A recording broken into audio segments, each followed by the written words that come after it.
नमस्कार, स्वागत आप करें न्यूज 24 पर। मैं हूं प्रिंस लांबा। हरियाणा प्रदेश में लगातार तीसरी बार जीती हुई बाजी हारकर कांग्रेस ने एक तरफ अपनी किरकिरी करवा ली, तो वहीं दूसरी तरफ कांग्रेस में भी जो राड़ छिड़ी हुई है, जो घमासान मचा हुआ है, वो थमने का नाम नहीं ले रहा है।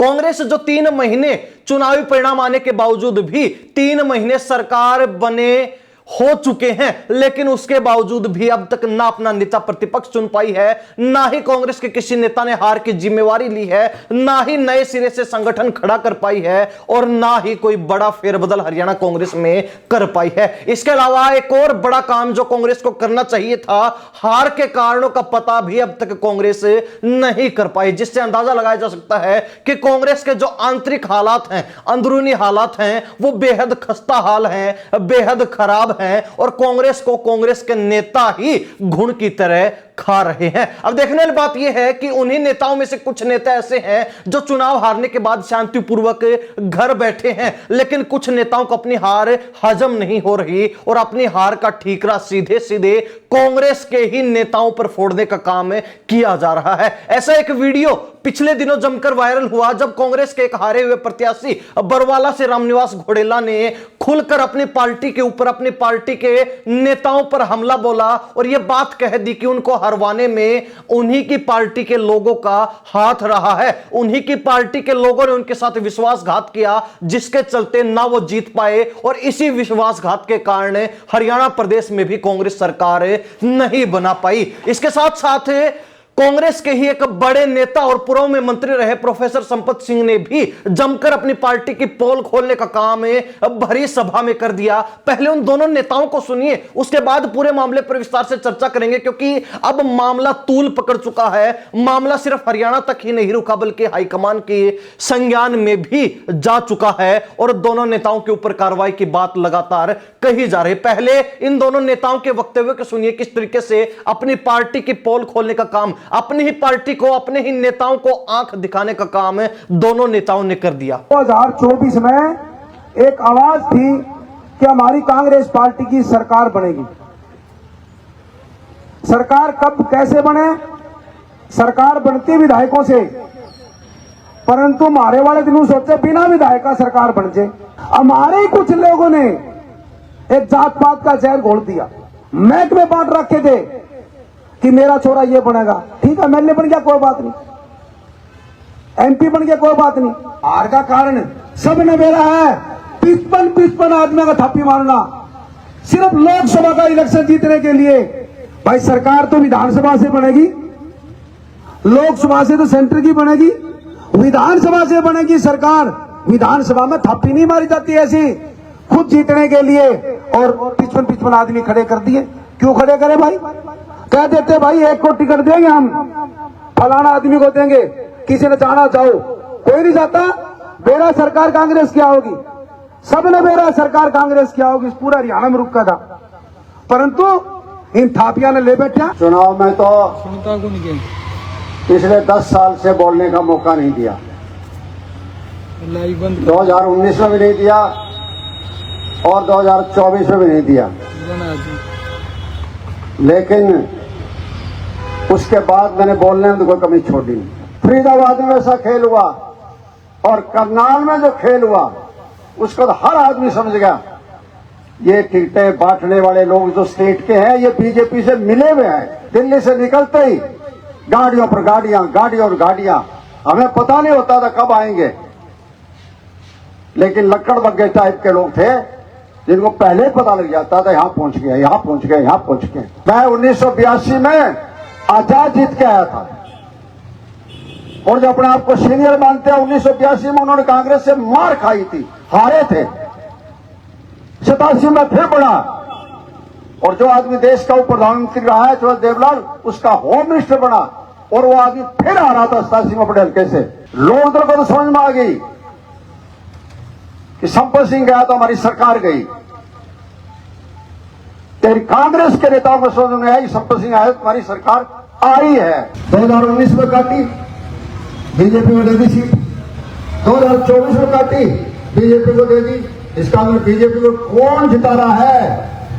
कांग्रेस पार्टी के नेता खुद जिता रहे हैं। तो सुना आपने रामनिवास घोडेला और प्रोफेसर संपत सिंह को, जिन्होंने अपनी पार्टी के नेताओं का दोगला चेहरा लोगों के सामने लाने का काम किया। किस तरीके से कांग्रेस के लोगों ने ही अपनी पार्टी के प्रत्याशियों को हरवाने का काम किया। कांग्रेस की जो सरकार इस बार हरियाणा प्रदेश में बन सकती थी, उसको पछाड़ने का काम किया, उस सपने को रौंदने का काम किया। लेकिन अब इन दोनों नेताओं को इस तरीके से पार्टी के नेताओं की पोल खोलना, पार्टी के खिलाफ बोलना अब भारी पड़ता हुआ नजर आ रहा है, क्योंकि कांग्रेस के लोग अब इनके खिलाफ उतर चुके हैं और इनके ऊपर कार्रवाई की मांग भी लगातार उठाई जा रही है। युवा कांग्रेस के एक नेता ने किस तरीके से दोनों नेताओं को मुंह तोड़ जवाब देते हुए और कार्रवाई की मांग उठाई है, पहले उस नेता को भी सुन लीजिए, उसके बाद आगे चर्चा करते हैं। जिसका महल कांच का हो, शीशे का हो, तो उसने कभी भी दूसरे के घर पे पत्थर नहीं मारने चाहिए। आप में इतना अहंकार था, या आप सोच रहे थे कि आप कई लाख के मार्जिन से जीत रहे हैं, आप किसी के घर नहीं गए, आपने किसी से वोट नहीं मांगे, तो रिजल्ट आपके खिलाफ आया है, तो दूसरों के कोसना गलत बात है। आज भी आप आला कमान को कोस रहे हो, तो कहीं न कहीं आपका मानसिक संतुलन खराब है। अगर आपके पुत्र अगर इस काबिल नहीं है, कोशिश आपने भी करी बढ़ाने की, अगर आपके पुत्र काबिल नहीं, तो इसमें जमाने का दोष नहीं, किसी दूसरे व्यक्ति का दोष नहीं है। नलवा भी जीतने वाले थे, लेकिन जो धोखा उन्होंने किया, उस धोखे की वजह से हमने नलवा सीट गंवाई है। तो सुन लिया अपने कांग्रेस के दूसरे नेता को भी, जिन्होंने स्पष्ट तौर पर यह इशारा कर दिया है, यह संकेत दे दिया है और उनकी बातों से भी साफ मालूम चल रहा है कि कांग्रेस में हाहाकार मचा हुआ है। कांग्रेस के नेताओं के आपस में नहीं पट रही है, नहीं जम रही है। अब कांग्रेस के नेता ही एक दूसरे के कपड़े फाड़ने में लगे हुए हैं, एक दूसरे की धोती खोलने में लगे हुए हैं, एक दूसरे की धज्जियां उड़ाने में लगे हुए हैं। हारे हुए नेताओं का या फिर जिनको टिकट नहीं मिली, उनका यह कहना है कि कांग्रेस के लोगों ने अपनी पार्टी के साथ, अपने ही प्रत्याशियों के साथ धोखा किया है, जिताऊ चेहरों को टिकटें नहीं बांटी, सर्वे के अनुसार टिकटें नहीं मिली। तो दूसरी तरफ जो लोग खुलासा कर रहे हैं, जो लोग अपनी पार्टी के नेताओं की पोल खोल रहे हैं, उन्हीं के खिलाफ कार्रवाई की मांग भी उठ रही है। इससे यह स्पष्ट हो रहा है और साफ मालूम चल रहा है कि कांग्रेस में सब कुछ ठीक नहीं चल रहा है। जो कांग्रेस 3 महीने बीत जाने के बाद भी अब तक अपना नेता प्रतिपक्ष नहीं चुन पाई है, अब तक अपने हार के कारणों का पता नहीं कर पाई है, अब तक अपने पार्टी के अंदर संगठनात्मक रूप से कोई बड़ा फेरबदल नहीं कर पाई है, जो बड़ी जिम्मेवारियां हैं उनके ऊपर जो उचित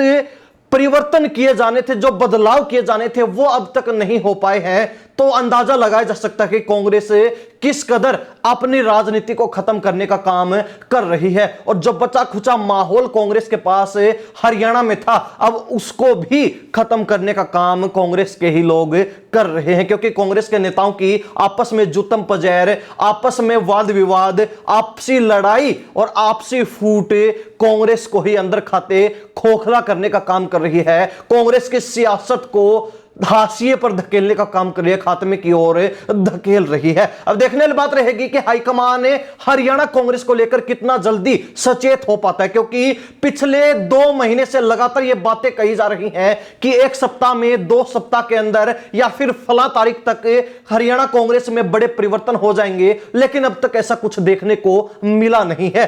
तो वहीं दूसरी तरफ कांग्रेस में जो आपसी घमासान है वो लगातार बढ़ रहे हैं, वो निरंतर बढ़ रहे हैं, उनमें भी कोई कमी देखी नहीं जा रही। एक तरफ हुड्डा गुट शैलजा गुट की लड़ाई चल रही है, दूसरी तरफ नेता एक दूसरे पर हार का ठीकरा फोड़ने में लगे हैं, तीसरी तरफ हाईकमान हरियाणा कांग्रेस को लेकर कोई बड़ा और उचित फैसला नहीं ले पा रहा है, कोई स्थिर फैसला नहीं कर पा रहा है। तो वही चौथी तरफ जो है कांग्रेस के नेताओं का आपस में ही जुतम पजैर होना, आपस में ही कपड़े फाड़ना साफ दिखा रहा है कि अब कांग्रेस को बड़े सुधार की जरूरत है, बड़े बदलाव की जरूरत है। लेकिन हरियाणा प्रदेश की जनता कांग्रेसी नेताओं की आपसी लड़ाई को लेकर क्या सोचती है? जिस तरीके से एक तरफ हारे हुए नेता कह रहे हैं कि उन्हीं के लोगों ने उनको हरवाने का काम किया है, उनके साथ विश्वासघात किया है, जात पात का जहर घोलने का काम किया, तो दूसरी तरफ कांग्रेस का दूसरा धड़ा यह कह रहा है कि जो लोग पार्टी के खिलाफ बोल रहे हैं उन पर कार्रवाई हो। अपनी प्रतिक्रिया कमेंट के माध्यम से जरूर लिख दीजिए। इन्हीं सब बातों के साथ प्रिंस लांबा, हरियाणा न्यूज़ 24। नमस्कार, जय हिंद।